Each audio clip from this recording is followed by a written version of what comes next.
A comienzos del siglo XX, los fareros vivían largos periodos de aislamiento, meses enteros viendo únicamente mar, cielo y piedra. El trabajo era metódico, predecible, ordenado: limpiar la lente, revisar el mecanismo de rotación, anotar presión atmosférica, mantener el fuego o más tarde la lámpara. Sin embargo, en algunos diarios conservados de faros remotos del Atlántico Norte aparecen referencias breves, muy breves, a lo que los hombres llamaban simplemente las noches profundas.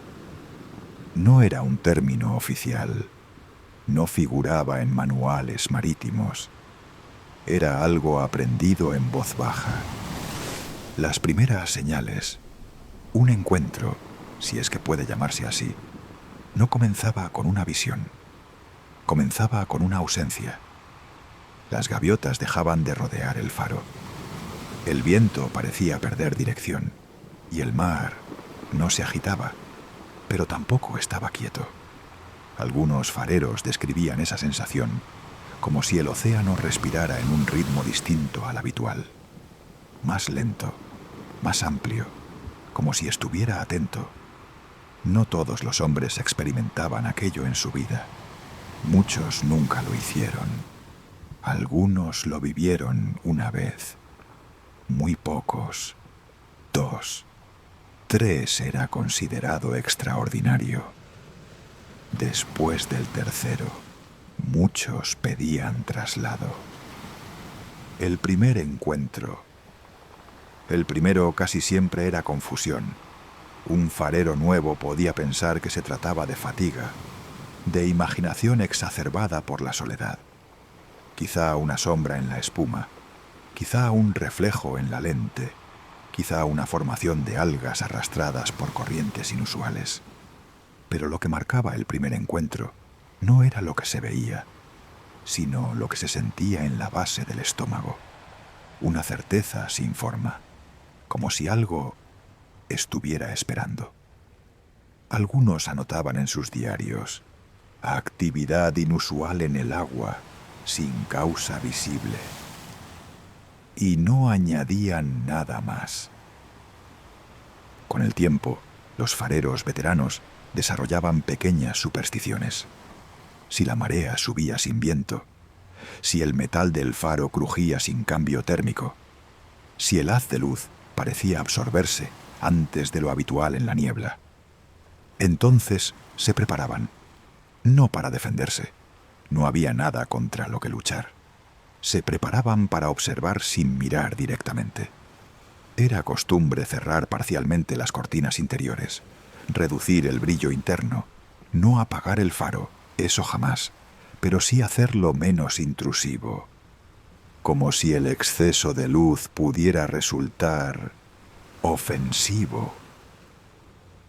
Nunca hubo descripciones detalladas, y eso es lo más llamativo. Nadie habló de formas precisas, nadie mencionó cuerpos, solo sombras bajo la superficie, sombras demasiado grandes para ser bancos de peces, demasiado coordinadas para ser azar. El mar no golpeaba el faro, no intentaba derribarlo, simplemente permanecía. En ocasiones durante minutos, en otras durante horas. Y mientras tanto, desde la torre, el farero mantenía su rutina. Revisaba el mecanismo, anotaba datos inexistentes, ajustaba tornillos que no necesitaban ajuste, porque el movimiento humano era necesario. La quietud total resultaba inquietante. Algunos afirmaban oír sonidos, no palabras, no cantos, más bien una vibración baja, un murmullo que parecía surgir desde debajo de la roca. Pero ninguno intentó jamás responder. El segundo encuentro era diferente. Ya no había confusión, había reconocimiento. El farero sabía que aquello no era imaginación, y eso lo volvía más metódico, más sereno. Muchos escribían menos después del segundo, como si ponerlo en papel lo hiciera más real. Un tercer encuentro era raro. En esos casos los hombres cambiaban. No se volvían violentos, no deliraban. Simplemente adoptaban una calma extraña. Hablaban menos, miraban más el horizonte incluso en días despejados. Algunos pedían traslado alegando cansancio nervioso. Otros preferían quedarse. Decían que si el mar había venido 2 veces, quizá no fuera hostil, quizá solo curioso. Para no perder la cordura, los fareros elaboraban explicaciones, corrientes profundas desconocidas, formaciones migratorias de animales abisales, efectos ópticos causados por presión atmosférica. Se repetían estas teorías en voz alta, las escribían, las memorizaban. La mente humana necesita nombre y causa. Sin ellas, la noche se vuelve demasiado grande. Cuando el mar volvía a su ritmo habitual, las gaviotas regresaban. El viento encontraba dirección y la luz del faro recuperaba su alcance normal. La visita no dejaba marcas visibles, ningún daño, ninguna ruptura, solo una sensación difícil de explicar, como si algo hubiera estado midiendo distancias, calculando, aprendiendo. La mayoría de los fareros jamás vivieron aquello. Muchos murieron sin experimentar una sola noche profunda.